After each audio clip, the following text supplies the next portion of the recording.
সেয়া মই তাইক ঘৰত ভগৱানী বুলি মাতো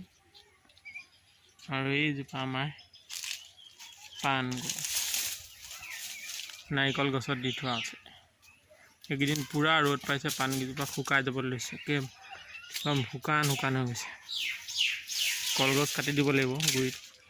কলগছ কাটিলে পাণজোপা আকৌ জীপ লৈ খৰালি দিনত কলগছ কাটি দিলে পানী ধৰি ৰাখে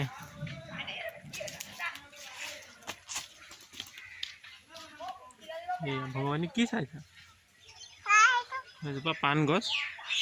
তাইও দেখুৱাইছে এইজোপা পাণ গছ এইজোপা পাণ গছ ন আমাৰ মায়ে ৰুইছে বুলি হয়নি পাণ গছজোপা মায়ে ৰুইছে ন অঁ সেইটো পাণ গছ সেইজোপা পাণ গছ দেখিছা আমি সেইয়া নাৰিকল খাম ন